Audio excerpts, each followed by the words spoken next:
দুটি test match খেলার পর ভারতের সাথে 3 ম্যাচের টি-20 সিরিজ খেলবে বাংলাদেশ দল।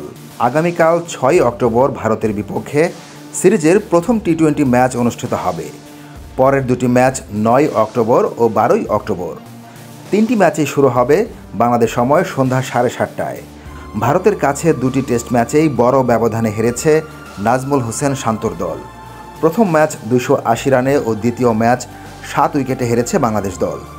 পাকিস্তানের মাটিতে পাকিস্তানকে 2 ম্যাচের টেস্ট সিরিজে হোয়াইট ওয়াশ করার পর ভারতের বিপক্ষে এই পারফরম্যান্স বাংলাদেশের জন্য বড় এক ধাক্কা। এখন প্রশ্ন হচ্ছে, টি-20 সিরিজে ভারতের বিপক্ষে কেমন করতে পারে বাংলাদেশ দল। টি-20তে বাংলাদেশ দলের বিভিন্ন পরিসংখ্যান তুলে ধরলেই এ সম্পর্কে ধারণা পাওয়া যাবে।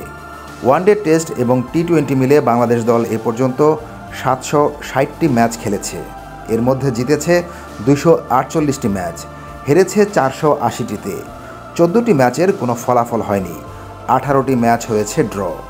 ওয়ানডে টেস্ট এবং টি-20 মিলে বাংলাদেশ যে 480টি ম্যাচ হেরেছে, এর মধ্যে টি-20তে হেরেছে 104টি ম্যাচ। বাংলাদেশের চেয়ে অন্য কোনো দল এর বেশি টি-20 ম্যাচ হারেনি। অর্থাৎ টি-20তে সবচেয়ে বেশি ম্যাচ পরাজয়ের তালিকায় বাংলাদেশ আছে সবার উপরে। 102টি ম্যাচ হেরেছে শ্রীলঙ্কা, ওয়েস্ট ইন্ডিজ হেরেছে 101টি ম্যাচ। এই 3টি দলই টি-20তে হারের সেঞ্চুরির রেকর্ড গড়েছে। ম্যাচের সংখ্যা অনেক বেশি হলে তখন এত ম্যাচ হারলেও একটা সান্ত্বনা দেওয়া যেত। এই 3 দলের মধ্যে বাংলাদেশ সবচেয়ে কম ম্যাচ খেলে বেশি ম্যাচ হেরেছে। 176 ম্যাচ খেলে 104টি ম্যাচ হেরেছে বাংলাদেশ। শ্রীলঙ্কা 102টি ম্যাচ হেরেছে 195টি ম্যাচ খেলে, আর ওয়েস্ট ইন্ডিজ 101টি ম্যাচ হেরেছে 205টি টি-20 ম্যাচ খেলে।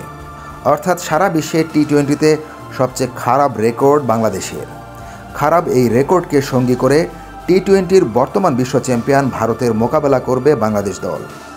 তাই এখান থেকেই আন্দাজ করা যায় 3 ম্যাচের টি-20 সিরিজে ভারতের বিপক্ষে কতটা কঠিন সময় আর চ্যালেঞ্জ অপেক্ষা করছে বাংলাদেশের জন্য। বাংলাদেশ দল এবছর ধারাবাহিক টি-20 ম্যাচ খেলেছে যুক্তরাষ্ট্র এবং ওয়েস্ট ইন্ডিজে অনুষ্ঠিত টি-20 বিশ্বকাপে।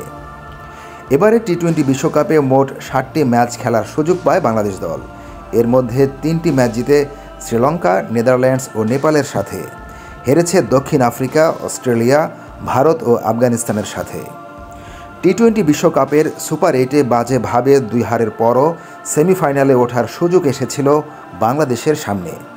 আফগানিস্তানকে যে সমীকরণে হারাতে হতো তার চেষ্টাই করেনি বাংলাদেশের ব্যাটাররা। শেষ পর্যন্ত ম্যাচই হেরে যায় বাংলাদেশ। আফগানরা সেমিফাইনালে গিয়ে লজ্জা উপহার দেয় টাইগারদের। এর আগে বাংলাদেশ দলকে সবচেয়ে বড় লজ্জার মুখে পড়তে হয়েছে বিশ্বকাপের আগে যুক্তরাষ্ট্রের সাথে 3 ম্যাচের টি-20 সিরিজে। যুক্তরাষ্ট্রের মতো দলের বিপক্ষে 3 ম্যাচের টি-20 সিরিজ বাংলাদেশ দল 2-1 ব্যবধানে হেরে যায়।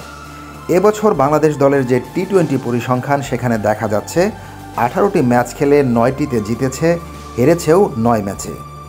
এবার আসা যাক সিরিজটা যেহেতু ভারতের সাথে, সেই ভারতের বিপক্ষে বাংলাদেশ দলের টি-20তে পরিসংখ্যান কেমন।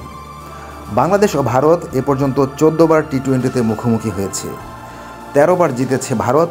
বাংলাদেশ শুধু একবার ভারতকে হারাতে পেরেছে, তাও সেটা প্রায় 5 বছর আগে। 2019 সালের 3 নভেম্বর দিল্লিতে সেই ম্যাচে বাংলাদেশ 7 উইকেটে হারিয়েছিল ভারতকে। টস জিতে ভারতকে ব্যাটিংয়ের আমন্ত্রণ জানান তখন বাংলাদেশ দলের অধিনায়ক মাহমুদুল্লাহ রিয়াদ। 6 উইকেটে 148 রান করে ভারত। জবাবে 3 বল হাতে রেখে 3 উইকেটে 154 রান করে জয় তুলে নেয় বাংলাদেশ। 43 বলে অপরাজিত 60 রান করে বাংলাদেশের জয় নিশ্চিত করে ম্যাচ সেরা হন মুশফিকুর রহিম।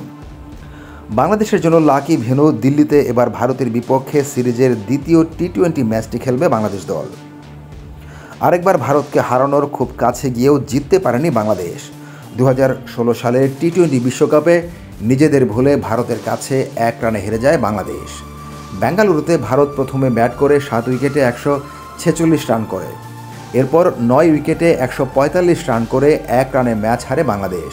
তাই আপাতত ভারতের বিপক্ষে টি-20 সিরিজের আগে উজ্জীবিত হওয়ার মতো কিছু নেই বাংলাদেশের সামনে।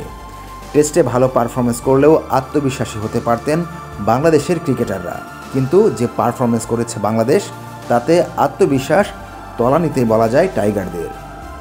তবে অধিনায়ক নাজমুল হোসেন শান্ত জানিয়েছেন টি-20 সিরিজে ভিন্ন বাংলাদেশকে দেখা যাবে এবং বাংলাদেশ দল জয়ের জন্যই খেলবে বলে জানিয়েছেন তিনি।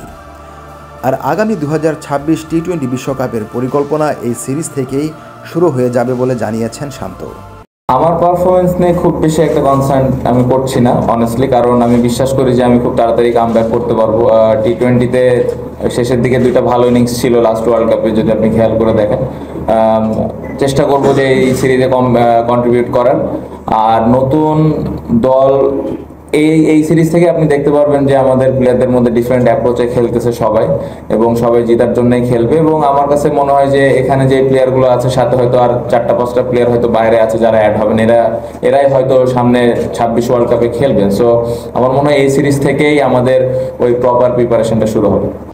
এবার অবশ্য কিছুটা চমক রেখেই বাংলাদেশের টি-20 দল ঘোষণা করা হয়। 15 সদস্যের দলে ফিরেছেন মেহেদী হাসান মিরাজ। এছাড়া দলে ডাক পেয়েছেন স্পিনার রাকিবুল হাসান এবং ওপেনার পারভেজ হোসেন ইমন। দলে অবশ্য নেই সাকিব আল হাসান। বাংলাদেশ দলের অভিজ্ঞ এই ক্রিকেটার কদিন আগেই টি-20 ফরম্যাট থেকে নিজেকে সরিয়ে নেয়ার ঘোষণা দিয়েছেন। তবে দলে নিজের জায়গা ঠিকই ধরে রেখেছেন আরেক অভিজ্ঞ ক্রিকেটার মাহমুদুল্লাহ রিয়াদ। পেস বিভাগে ফিরে এসেছেন শরীফুল ইসলাম, ইনজুরির কারণে যিনি মিস করেছিলেন ভারতের বিপক্ষে টেস্ট সিরিজ।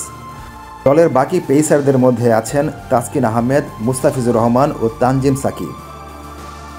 অনূর্ধ্ব 19 বিশ্বকাপ জয়ী রাকিবুল হাসান দলে এসেছেন প্রথমবার। দলে আছেন রিশাদ হোসেন ও শেখ মেহেদী হাসান। ব্যাটিং ইউনিটে রিয়াদ ও অধিনায়ক শান্ত ছাড়াও আছেন তানজিদ হাসান তামিম, তাওহিদ হৃদয়, লিটন দাস, জাকের আলী অনিক ও পারভেজ হোসেন ইমন।